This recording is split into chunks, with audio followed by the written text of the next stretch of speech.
ठाकरे गटाचे माजी मंत्री सुरेश जैन यांनी सक्रिय राजकारणातून निवृत्ती घेतली। त्यांनी ठाकरे गटाच्या प्राथमिक सदस्यत्वाचा राजीनामा दिलाय। पत्र काढून त्यांनी घोषणा केली।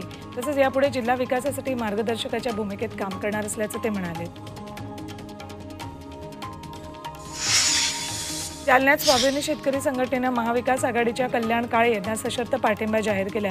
स्वाभिमानी शेतकरी संघटनेच्या वतीने पदाधिकाऱ्यांच्या बैठकीचे आयोजन करण्यात आले होते, त्यावेळी ही घोषणा करण्यात आली।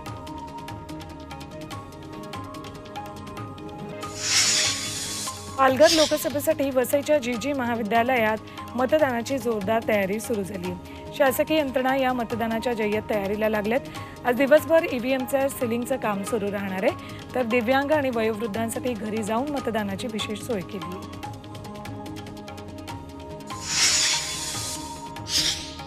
तेलंगणामध्ये काँग्रेस नेते राहुल गांधींनी आरटीसी बसमधून प्रवास केला।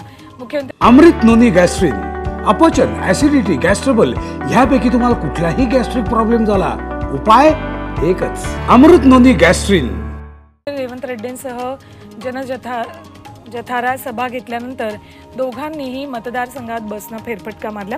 यावेळी राहुल गांधींनी बसमधल्या जनतेशी संवादही साधला।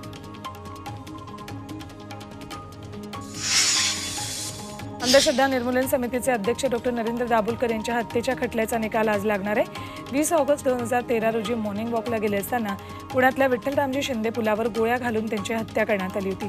पुढे पोलिसांनी सुरुवातीला तपास केल्यानंतर 2014 मध्ये तो सीबीआयकडे सोपवण्यात आला।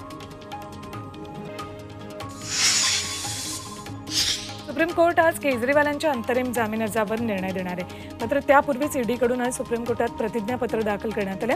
केजरीवालांना जामीन दिला जाऊ नये यासाठी ईडीने मुद्दे मांडले आहेत।